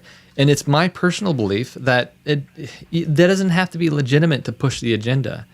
I mean, Satan's going to work through all kinds of lies in order to make this happen. And he's going to make, regular creators make videos that look like UFOs, but they're not actually UFOs. And this is going to seed people's minds, keep this as the top of the mind awareness that this stuff is out there. And so he doesn't even have to work at all. He just has to convince people that this is going to make them a lot of money on social media, because they're going to get a lot of clicks, because this is the main thing that's happening right now. The love of money. Yeah, you know what? Newsflash, The Matrix isn't real. But how many people have watched The Matrix and they go ahead and say, hey, I think I'm living in a simulated reality? and that there's other realities and all this type of weird stuff. No, it doesn't have to be legitimate at all. It could be someone pranking, but it's enough to get your mind on it and say, well, what if? And not only that, I think that we could, in a healthy, discerning manner, show some of the videos that go around just to say, hey, this is what people are looking at. This is what is being disputed. And to be honest, I looked them over, and I think 99% of them are fabrications or are just some weird thing that's happening. That, like I've given the example before of Starlink. Like I've seen Starlink before, and it freaked me out for like 10 seconds before I looked it up, and I said, "Oh, okay, I know it looks like the end is here, and this is." It does, yeah. I've seen it before. It's the orbs, it's the orbs, man, and they're like orbs flying in formation. It's exactly what you hear about, and you think, "Oh no, what is it?" And it's just this string of satellites, whatever. It is what it is. But I think that there are things that are definitely legit. And like I've said, I think that the most legitimate stuff that we get is leaked out by the military. Yeah. I think the military censors and videos and that type of a thing are more legit. And it makes sense, because if I was one of the bad guys, I would want to be buzzing around military installations, because that's where the potential for the most violence to break out. There's also a rigidity where you have to report things up the chain of command. So if you want to get attention, there it is. You buzz around someone outside of their house and they take a video and put it online, you're going to have a whole bunch of mixed reactions. Some people are going to say, oh, wow, that's so crazy. Other people are going to say, you're a liar. Other people are going to say, you're crazy. And all of that is going to stir up a bunch of controversy. But when the military picks up something weird on their sensors, you got to report it up. You got to put it in the logs. You got to say, hey, this weird thing happened. And it does. It goes right up the chain of command. And people will see it and take note. And it's something that's been going on for a while, if we are to believe some of the reports. It is fascinating, and it's been going on for so long. In fact, it's uncommon that it hasn't happened more often. And I'm going to explain what I mean by that, because I've been doing a lot of research on spiritualism before the 1700s. Why the 1700s? Well, because Roger Murnau talks about how during the 1700s, all this spiritualism went underground, and it wasn't actually anymore that people saw this stuff. And all the superstitions started going away. Don't go to the 13th floor. Don't let a black cat cross your path. Don't don't throw salt over your shoulder. Put a stake in a vampire. All this weird stuff. I'm trying to think of all the strange superstitions. I mean, you could just come up with like zillions of them, because back then people didn't know, and people didn't have this idea, and they were trying to figure out what happens that was unexplainable. But after the 1700s, every 100 years, the spiritual realm, specifically the fallen angels, have this grouping where they come together and they decide, okay, how do I push this agenda and continue through this, because they want to survive. They want to attack the heavenly kingdom. And so all this stuff that's happening right now is the hidden agenda, and it's all gone underground so they can convince us that there is not actually a spiritual world. Why would they want to do that? They don't want to do that because they want to do that because they want to reintroduce it. That's right, what it is. As something new. You want to take it away, and then you want to reintroduce it and say, hey, this is what it was all along. Because you can also refer back to those times where people were being superstitious and say, hey, all that stuff that they thought, it was actually high technology. It was this advanced interdimensional beings, and they just attributed it to it being angels or fairies or whatever they're going to want to say. Fairies, gnomes, and all this stuff. And actually there's major whole words and definitions built on this is amazing stuff I've been studying just recently. And I'm going to produce, and the whole reason I'm telling you about that is because I'm going to start producing a video about that. It's a little more produced, because I think it's really, really important that we understand that this stuff's been around a long time. It's our great grandfathers and grandmothers that have seen this stuff, and it was a part of their lives. And books have been written about it, but we don't have books from the 16th, 17th, and 16th, 15th, 14th, 13th century because nobody keeps that stuff around anymore. That stuff is lost. And so what we understand is only from the last 3 or 4 generations of what has happened. And it's really interesting to go back even further and say, you mean we're living in a time that's abnormal, that we think is just physical? Well, as we've seen too, with the whole tonight's theme of information control, everything that you're seeing is going to be put through a certain lens. It's going to be put through a certain filter. So everybody has this type of an idea, and of course, it really is designed that way. We're getting to that point where we're getting close to. Speaking of, just technology in general. Just to hop back on the AI topic. This is crazy. Bunny says in the chat, if anyone follows Nick Jones on YouTube, he put out a video today about men falling in love with AIs and paying to support them and all sorts of crazy stuff. Oh. And Ruthie said, I saw that. Crazy how much AI is making, like $13K a month. I don't think I could sleep at night if I was doing something like that, making AI, not paying for AI, but actually what my mind goes to is, wow, that's a lot of money. I wish I had thought of that. Wait a second. I don't think I could sleep at night. Yeah, how could you? Yeah, taking advantage of people like that. Yeah. Well, here's what's, even here, Bunny replied to Ruthie saying, I know, I couldn't imagine people being in love with an AI. The truth is people are very isolated. People are very depressed. People are very lonely in a lot of different ways, and just having someone, it's not really a person, right? But just even the illusion of someone giving you attention and positive feedback, and whenever you want to, you can send a text or a message and you're going to get a message back. It's preying on the vulnerable, really. What's going on. And a lot of people who have some deep-seated kind of disorders, like I've seen talking about people who have done bad things, because you want to know, okay, why do people do bad things? Why are we in a certain, is there a pattern or whatever? But for people who go out and they do like a mass casualty type of an event, you'll often see that those people, they purposely put out warning signs and things, and in their journals or in their videos that they'll make, they'll say, I can't believe it, like I put this stuff out and my mom picked it up and she read it and she just didn't care, she just threw it in the trash can. And like, she didn't say anything to me. It's like nobody sees me. I can do whatever I want. And it's eventually they act out and they do something really terrible. And it's just for this attention. We're created beings, and we're meant to have a relationship. We're meant to have a relationship with God, but God also, keep in mind, God looked at Adam and said, it's not right for man to be alone. And he gave him Eve. And not only that, but he told Adam and Eve to be fruitful and to multiply. So there's been this idea that God says, yes, I've created them for a relationship with me, but I also want them to have a relationship with each other.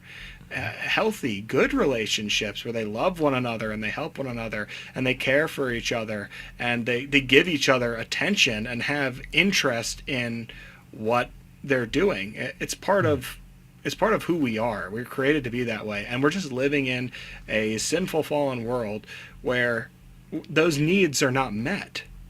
There are a lot of human needs, spiritual needs, interpersonal needs, dietary needs, you name it, that are just going completely unmet. And I truly don't believe that we will be fulfilled the way we are meant to be fulfilled until we are in that new earth setting, new heaven, new earth. We're there. We have the dominion that we were meant to have, because Jesus said that we're going to be in the throne. So it's a crazy concept. I've said it before on air. He says, King of Kings. If the kings of this earth are going to pass away, and he's giving you a crown, and what does that make you? You're going to be a king, and he is going to be your king. So the King of Kings, and that goes for women as well. You will also partake in the glories and the aspect of having dominion. It's going to be excellent. It's going to be really amazing. Really, I mean, I don't know. sometimes I'm like anybody else. I can get frustrated. I can get down. I can have bad days. And really what does keep me going, if there's any reason to keep it going, to pursue, to progress, it's the hope that I've found in Jesus Christ. Because everything else just rings hollow, you know. Getting excited for your next meal, I mean, that's just the next meal. You eat it, it's done. It's like, okay, that's done. Getting excited for a night's sleep, I go to sleep, it's over, it's done. The one eternal constant that has been there before me, before everything, and will continue on into eternity with me, blessedly with me. That's amazing. Yeah. That's God. So, you know, think about God, work on your relationship with God. And if you're going to dream about something, you know, don't dream about, like you're saying, Brad, oh, what if I made that AI and I got that $13K a month and I pocketed it? Like, it's funny. I mean, you recognize that it's not a good thing to want, but rather than ever even, you know, thinking about that stuff, we think about, what does God have in store for me? What is the new earth going to be like? What am I going to enjoy? What is it going to be like to have a friend in the new earth and to go on a journey? You know, and they're talking about ecocide in the World Economic Forum. I want to know, what is my relationship going to be like with nature? Because I imagine it's going to be really just a beautiful, beautiful place. Think about, well, you see, this is my perspective because I was born in the United States, but the frontier always fascinates me, captures my imagination. Whenever I read the accounts of people who write about the buffalo, for example, massive herds of buffalo, birds. Oh, the bird migrations were fantastic. The other day, it was we saw some birds because we had a shift in the weather, so it was like a ton of birds were right out back. And you know, I opened up the blinds and everything. My kids are going nuts. Bird, bird, bird. My little 1 and couple months year old, she's so excited about the birds, just seeing this many birds in one place. It's so great, and we're loving it. But this little flock is nothing compared to like the migratory patterns that we're going to witness on the new earth.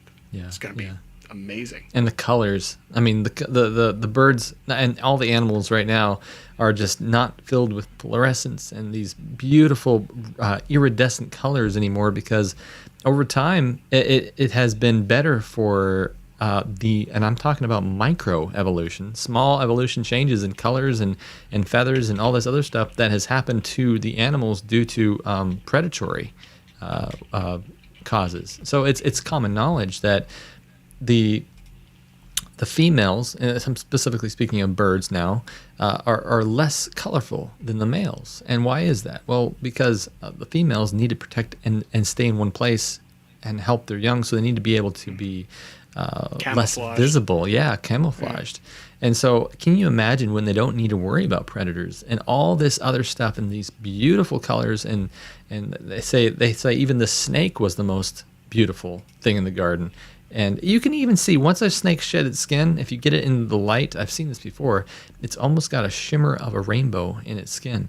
And if that was even brought out, we can actually see those colors before. It would just be phenomenal. Yeah, I mean, the amazing animals in the garden was just night and day compared to what we see today.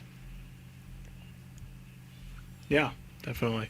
Like Kevin in the chat said, you mean adaptations, not evolution? Did you say evolution? Yeah, well, micro. I said microevolutions. Yeah, I do. Microevolution. You're talking about but yeah, well, I think that is it's an interesting concept because we're not really, I guess, taught fully about this in genetics, but it is genetic adaptations. It's like switches being flipped, that certain things, it's just, this is activated in the genetic sequence, and then suddenly it's adapted to this environment or this climate or this diet, whatever it is. Yeah, I guess he's right. Adaptations is a better word for it, but growing up in schools, they've always taught about macro and microevolutions, and that was the word they used, so that's the first word that came to my head. But yeah, you're right. It's adaptations. Evolution is not something I believe in, but I do believe in changes that has happened, that can't change from one kind to another kind, but they can adapt and change that way. So yeah, absolutely. Yeah, I see Deb in the chat is inviting me out to Michigan to go to Tawas. Is that it? I looked it up. I looked up the Tawas migration. These are beautiful looking birds here.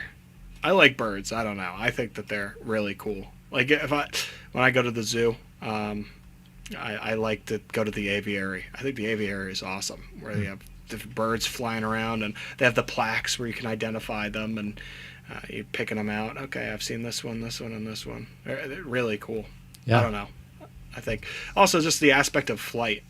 There's something about being able to fly. It just seems so cool. I love that Jesus, he ascended. You know, I'm hoping that eventually, maybe we can have that type of a thing where we can go upwards and outwards, and just be at a height. What's so weird about being up high too is you have a fear because you're like, I don't want to fall and die. But imagine if that fear was removed from you. You're up on a high place and you have no fear of death. Oh, that'd be so good because you could just appreciate the view. There are some people who are, I've seen, I can't even watch these videos, but there are people who like climb up skyscrapers and they go up to the highest points. Oh, man. And they're just sitting up there looking around.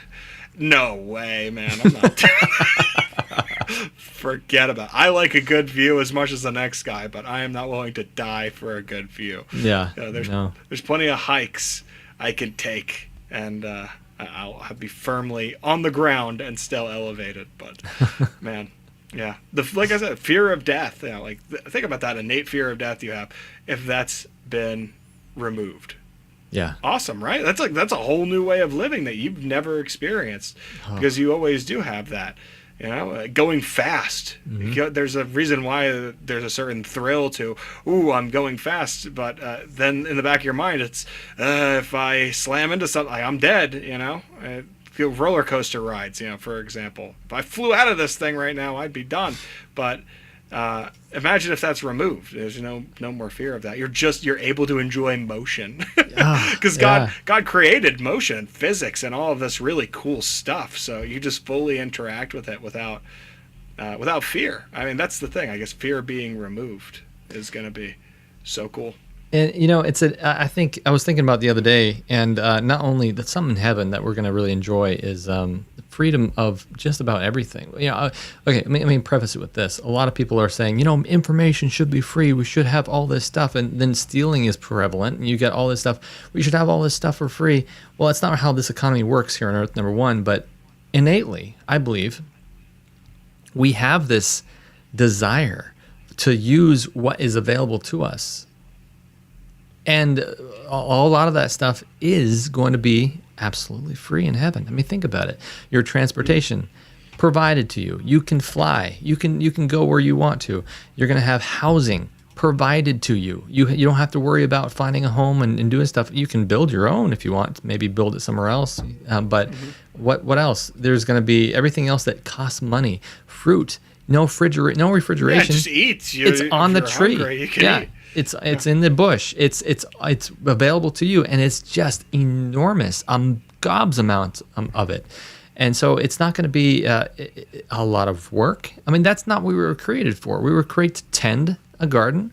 We were not like the hard work it is now to make a garden, which is still very very good for you. But at the same time, everything that is expensive and hard to do, the reason we need a job here on earth is going to be provided for us in heaven. Everything. And so all we have to do is a little bit of work, do what God says, maybe be his helpers. Whatever it is, it's going to be an amazing place that we're going to look. If God's got something for you to do, it's going to be something you like doing. I can guarantee you that. Because if, here, think about to Jonah, for example, right? God says, hey, you're going to go and preach a message to Nineveh. That should be a joyous thing. You should say, oh, amen. I am going to love going to preach this message. But instead he says, those people are nasty. They're awful. And I'd actually like for your wrath to be visited on them. So I just don't want to do it. I not only do I not want to be around them, probably because I'm afraid of what they might do to me. And I just fundamentally do not like who they are.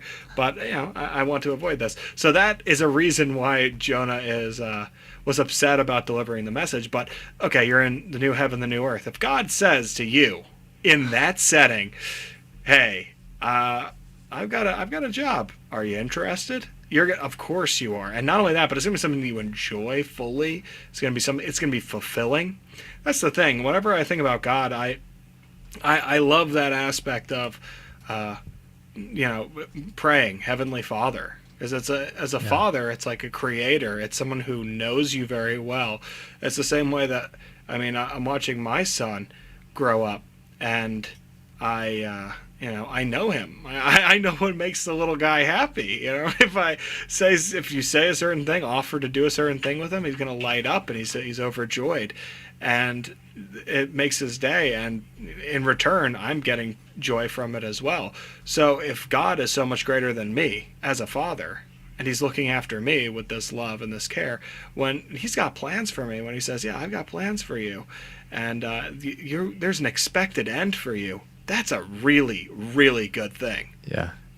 It's not something you need to be anxious about at all. Beautiful. Yeah, absolutely. While you were talking, I was laughing at Miss St. G. She says that everyone's saying in the chat that you're frozen. Some people probably have just joined and realized that your camera's messing up, but she says you're a thinker, but a fully clothed thinker. Yes. So that's good. Certainly am. I've been frozen for a little while now. We're gonna, whatever. Certain things happen.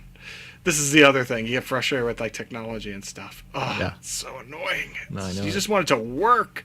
So another thing about the new Earth, things will work. And also, I think if they're not working, right? Because this is funny. I actually had this conversation talking with my good friend Eric about just the aspect of being frustrated. And I said, I don't think that we're going to be frustrated in the new Earth. We're not going to have those negative emotions. So even if something's not working, rather than getting frustrated, I can just enjoy the process of problem solving and getting it to work, and getting it to work like a whole 100% fully functional, especially with that, just imagine if your mind is not shackled by sin and your body is fully capable, your hand-eye coordination is 100%. Man, I don't know. I'm glad we got on this topic of the new Earth, because I think it's such a good thing to juxtapose World Economic Forum with, because they've got all these plans for their new world order, but God has all of these plans for us. That's right. He does. And we got to make sure we have that relationship with him, that close-knit relationship that is not only justifies but also sanctifies us and changes us into a better character, one fit for heaven. And I think it's super important to know God, and because that's ultimately what we're going to be faced with at the end of time. What's the question that he's going to ask? Do you know me? And do we know him? Because at the end, you remember that verse that says, the ones that don't know him, he says, I never knew you. Away from me, I never knew you. And the other ones say, come into my house because you knew my character. You fed the homeless. You were good to the people that were of lesser value, that you thought were less of value on earth, but that were of major value to me. And so it's a huge thing to know really what God really truly wants from society and what his true character was. And something I've been thinking a lot about lately, because it's we can do all the good we can here on YouTube, but ultimately the purpose is to go and make disciples, teach people, which is what we're doing here. We're talking to people, telling them the truth and warning them about dangers that are coming down the line, but also we want to go out and reach the people that are truly looking for it. And we've had some major breakthroughs here just on this channel alone. I've displayed some testimonies in the New Year's broadcast that were just phenomenal. And so if you have a testimony, I want to make this appeal to anybody. If you have a testimony, if something we've said on here has really gripped you and you've been amazed by it, please leave us a comment. We really do appreciate that, and it gives us joy to realize that we actually are making a difference out there. And we know we are, but we like to hear it from you as well. Very good. Yeah. Well, Brad, would you like to pray us out this evening? Sure, absolutely. And before we do, I just want to say if anybody is interested in continuing this conversation week long, we also have Friday discussions where we come and fellowship together at Friday nights on Discord. And you can be a part of that by going to patreon.com/strangenormal. We're all on there. There's about 100 of us, and we all contribute to the research and the knowledge of this channel, and also just fellowship and talk with each other week long. So come and be a part of the amazing crew, and let's continue to reach others for the Lord. Let's pray. Father God, thank you so much for giving us this time to come together and talk about what's going on in the world, teaching what is the truth and what is actually happening in the world around us, and what you would want us to understand about your word and the future of this world, and the treasures that are shared up for us by you in heaven someday very soon. We love you, God. We look forward to the day where we are close, much closer to you than we are right now physically, and we are doing your will by verbally hearing your voice. We love you, God. In Jesus' name, amen. Amen. Matthew, let's do an after show. Just talk a little bit about this. We'll upload it to Patreon, but if you want to close this out, I'm fine with that too. Yeah. Well, I'm completely frozen this evening, and I cannot gesture or do anything fun. So instead, allow me to just say, God bless all of you. Thank you for tuning in. We love you very much.